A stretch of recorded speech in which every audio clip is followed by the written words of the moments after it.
سلام، من مهدی خباززاده هستم، تهیه کننده مجموعه درس‌های مهندسی زندگی. خوش اومدید به باشگاه خودتون، باشگاه مهندسی زندگی.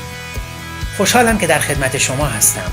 اجازه بدید قبل از هر چیزی صمیمانه بهتون تبریک بگم که برنامه ما رو انتخاب کردید. یعنی یه جورایی تصمیم گرفتید که سرنوشت زندگی خودتون رو خودتون به دست بگیرید و جز انسان‌های عملگرا باشید، نه اونایی که فقط حرف میزنن و آرزو میکنن.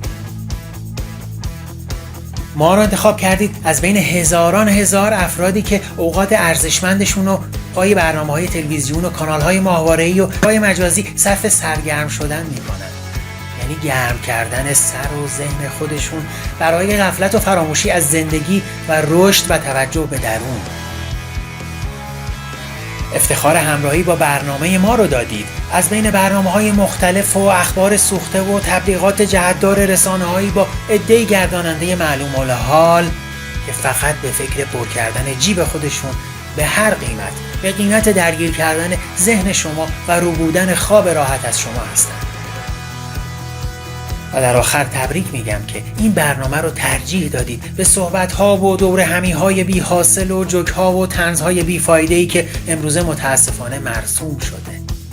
تبریک میگم، شما انتخاب شدید که بهترین باشید، چون لیاقت بهترین ها رو دارید و برای ارتقا و بهبود زندگی خودتون گامی مثبت بردارید. چرا که میگن بزرگترین راه‌ها با اولین قدم آغاز میشه و اولین قدم برای هر موفقیتی خودسازی و خودشناسی هست. دلیل اینکه اسم این مجموعه رو مهندسی زندگی گذاشتم دو چیزه. اول اینکه صرف به دنیا اومدن دلیل بر زندگی کردن نیست. ای بسا انسان‌هایی که زندن ولی زندگی نمی‌کنن. حتما شما این شعر معروف رو شنیدید که میگه زندگی کردن من مردن تدریجی بود، هرچه جان کند دلم عمر حسابش کردم. ما میخوایم راه درستش رو در کنار هم یاد بگیریم، منتها بر مبنای علم، نه شبه علم و نه خرافات. بذارید یه واقعیت رو بگم. خوب زندگی کردن یه مهارته که متاسفانه از کودکی به ما یاد ندادن و بیشتر امر و نهی بوده تا آموزش و پرورش و صرفاً با به دنیا اومدن کسی صاحب این مهارت نمیشه. تمرین میخواد و تکرار. دوم اینکه حرفه مهندسی هم مستلزم داشتن علم و تجربه کافی و بروزه، هم هنر و خلاقیت و احساس. حتما شنیدید که میگن برای یه مهندس هیچ بنبستی وجود نداره. او یا راه مییابد یا راه میسازد. در عین حال فصل الخطاب ما همه اقشار جامعه هستند، چون هر کسی به نوعی مدیر و مهندس زندگی خود یا اطرافیانشه. و توجه ویژه من البته به کودکان و نوجوانان هست، چون آینده سازان کشور هستند و یادگیری و تغییر در این سن بسیار سریعتر و پایدارتره. در این مجموعه من تلاش کردم مباحث مربوط به روانشناسی موفقیت و خودسازی رو گردآوری کنم و با ذکر مثال‌ها و داستان‌ها و با کمک شما و دعوت از افراد موفق اون رو جذاب‌تر کنم. در این راه از نظریات بزرگان این مسیر استفاده کردم. افرادی مثل آنتونی رابینز، وین دایر، جو ویتالی، رایان تریسی، دیپاک چوپرا، رابرت کیوساکی، راندا برن، اکهارت تول، فلورانس اسکاپین و خیلی های دیگه. به علاوه تجربیات شخصی خودم و دیگران، چون معتقدم که همه چی که تو کتابا نیست. بزرگترین و بهترین کتاب طبیعته که همه ما با اون سر و کار داریم. ما انسان‌ها خیلی چیزا رو میتونیم به هم یاد بدیم. چطوری؟ گاهی یه اتفاق، یه تجربه، یه نتیجه نامطلوب، نمیگم شکست، به اندازه ده‌ها و صدها کتاب اطلاعات وارد ذهن و ضمیر ناخودآگاهمون میکنه. پس قدر داشته هامون رو بدونیم. بسیاری از مربیان موفقیت و تعالی معتقدن که تنها 20% راه موفقیت به هوش و استعداد و امکانات و شرایط و ابزار بستگی داره و بیش از 80% بستگی داره به علم روانشناسی موفقیت یا همون مهندسی زندگی. یعنی اشتیاق شما، روحیه شما، تصمیمات شما، هدفدار بودن شما و بالاخص نوشتن هدفاتون و متعهد بودن به اونا. اینکه چطور احساسات و عواطفتون رو مدیریت میکنید، چقدر سریع تصمیم میگیرید، چه پرسش‌هایی از خودتون میکنید، تصویر و صدای درونیتون چجوریه و چیزایی از این قبیل که به وقتش خواهیم گفت. البته اون 20% هم مهمن.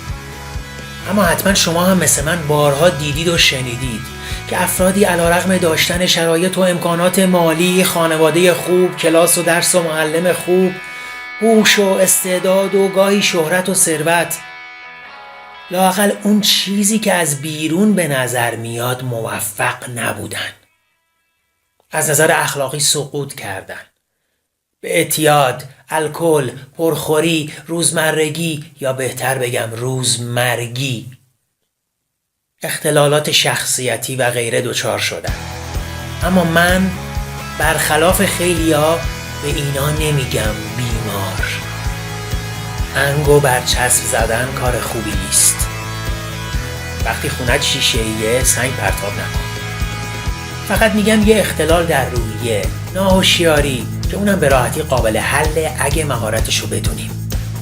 و نقطه مقابل افرادی رو دیدید که علیرغم شرایط سخت، امکانات کم، فقر، حتی معلولیت یا بیماری لاعلاج پله‌های موفقیت رو یکی یکی طی کردن و به بالاترین مدارج علمی، اخلاقی، ورزشی و غیره دست پیدا کردن.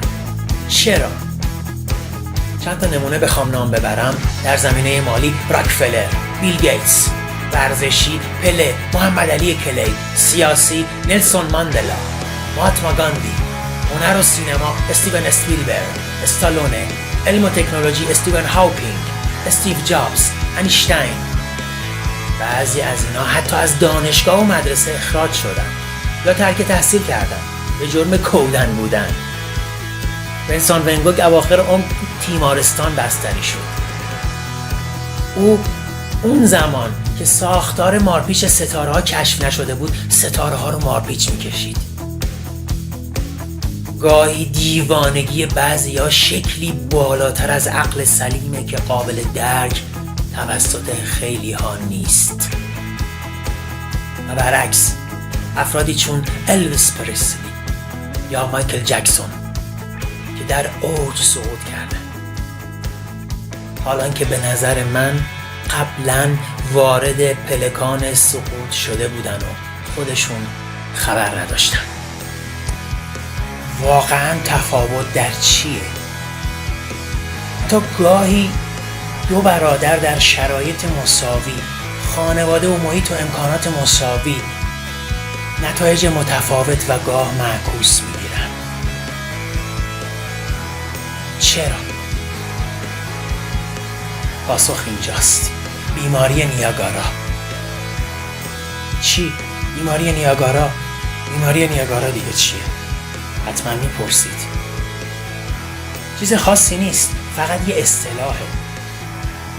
همه آدما روزی وارد رودخانه‌ای به نام رودخانه زندگی میشن. خیلی از ما به جای اینکه نقشه بکشیم، برنامه بریزیم، شنا کردن رو یاد بگیریم و شنا کنیم، خودمون رو میسپاریم به جریان امواج رودخانه. البته گاهی لازم خودمون رو بدیم دست جریان. به وقتش میگم چطور، اما نه بدین شکل، ناآگاهانه.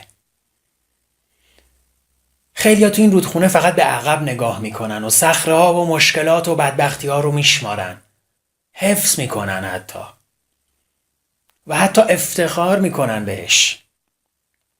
فکر کردی فقط تو مشکل داری؟ این که چیزی نیست، بشین تا من بدبختیامو برات بگم.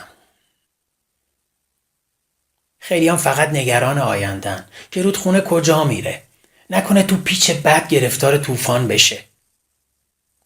خلاصه همش یا غصه گذشته است و یا نگرانی آینده. غافل از این لحظه هستن که داخلشن، غافل از این که آینده از همین لحظاته که شکل میگیره. زندگی آبتنی کردن در حوضچه اکنون است و آهسته آهسته زمان میگذرد و هی میخوایم از فردا شروع کنیم. و فردایی که هیچ وقت از راه نمیرسه تا اینکه در چند قدمی آبشار که میرسی یهو به خودمون میایم. اما افسوس که دیگه کار از کار گذشته و سقوط حتمیه و فرشته مرگ منتظره. حالا گاهی سقوط جسمیه مثل مرگ و بیماری و ناتوانی، گاهی مالیه مثل ورشکستگی، گاهی عاطفیه مثل جدایی، طلاق و یا از دست دادن عزیزی کسی. اما هر چی باشه یه وجه مشترک داره و اونم اینه که دیگه کاریش نمیشه کرد. شما دو آبشار و سقوط و یه عالمه آرزو و کار ناتمام که باید دیگه با خودتون دفنش کنید. ببخشید، نمیخواستم انرژی منفی بدم، فقط خواستم یه تلنگر بزنم که همین امروز، همین حالا میتونید شروع کنید در هر شرایط سنی، شغلی، مالی، عاطفی یا جسمی که باشید. مهم نیست، هیچ وقت واسه شروع دیر نیست. وای چرخه انرژی کائنات کار 10 سال و واسه تون تو 1 سال، حتی 1 روز به انجام میرسونه. فقط و فقط باید بخواید و وارد این چرخه بشید. آقای هارولد کاشنر نویسنده کتاب چرا اتفاقات بد برای آدمای خوب میفته میگه در تمام دورانی که کشیش بودم هرگز نشنیدم که کسی در بستر مرگ حسرت بخورد که کاش زمان بیشتری را در محل کارش میگذراند، بلکه همه آرزو میکردند کاش عشق بیشتری میورزیدند و به فکر مردم بیشتری راه مییافتند. صادقانه فکر کنید، اگه امروز آخرین روز زندگیتون بود به چه کسانی تماس میگرفتید و عشق میدادید؟ همین الان بعد از اینکه این صحبت‌ها رو گوش کردید اقدام کنید. کسی چه میدونه که آبشار کی از راه میرسه؟ شوق و انرژی داشته باشید، ایمان داشته باشید که میتونید. شما طاقتتون بیش از ایناست. من مطمئنم بارها در زندگیتون نشون دادید که میتونید. فقط کمی روحیتون شاید گاهی مناسب نبوده. سرنوشت زندگیتون رو خودتون به دست بگیرید قبل از اینکه دیگران به دست بگیرن. برای زندگیتون برنامه بریزید و الا دیگران واسش برنامه میریزن. برنامه خوبی هم نمیریزن. با شادی و انرژی و پشتکار به خودتون و نه هیچ کس دیگه نشون بدید که میتونید. چون عزیزتر و مهمتر از خودتون هیچ کس در زندگیتون نیست. بزرگترین خیانت کم توجهی به خوده. میگن اگه سقفی بالای سر و پولی در جیب دارید از 70% مردم دنیا ثروتمندترید. چون خیلی ها اینا رو ندارن. باور کنید نیاز به هیچ پیش نیازی ندارید. شعار نمیدم، محدودیت ها فقط زایده ذهنن. در واقعیت خیلی تأثیری ندارن. فقط و فقط به آموزش و تکرار و مهارت نیاز دارید. از خودتون بپرسید آیا روحیه و افکار و کرداری که امروز دارم منو به اون جایی که میخوام در آینده برم میرسونه یا نه؟ اگه پاسختون منفیه بیایید با کمک هم راه مقدسی رو شروع کنیم و در کنار هم از هم یاد بگیریم و تجربیاتمون رو با هم سهیم بشیم. البته منم مثل شما شنونده صحبت‌های خودم هستم و در حال یادگیری و رشدم. چون معتقدم بزرگترین لذت یادگیری و رشده. در پایان ازتون میخوام یه تمرین ساده رو با هم انجام بدیم. این تمرین مقدمه بحث جلسه بعدمونه. هر جا هستید و در هر وضعیت که هستید کمر صاف، سر بالا، شونه بالا، شونه ها عقب. حالا 1 ثانیه نفس عمیق از بینی بگیرید، 3 ثانیه نگهش دارید و 2 ثانیه با دهان کاملا اونو بیرون بدید. با هم انجام میدیم.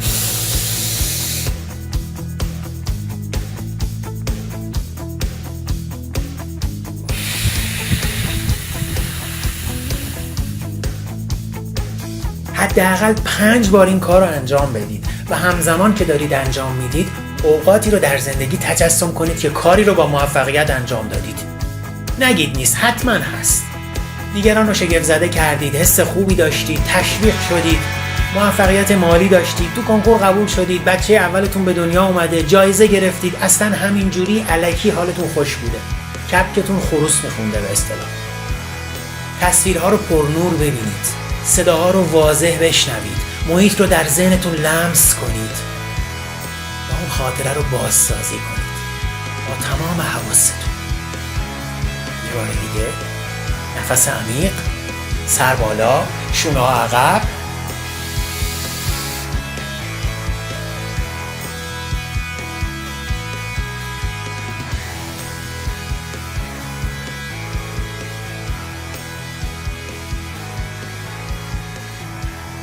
راستی یه سوال، چرا اون روزا دیگه نیستن؟ چرا گاهی شادیم و گاهی غمگین؟ چرا شادی ها پایدار نیستن؟ مگه ما همون آدم نیستیم؟ برای مبحث بعدی ما آماده باشیم، یعنی روحیه. بسیار خوب، این بود پایان قسمت اول مقدمه‌ای بر مهندسی زندگی. ازتون خواهش میکنم حین فعالیت‌های روزانه بارها گوش کنید و تأمل کنید و اگه مفید بود به عزیزانتون هدیه بدید. امیدوارم روزی شما رو از نزدیک ببینم و داستان موفقیتاتون رو بشنوم.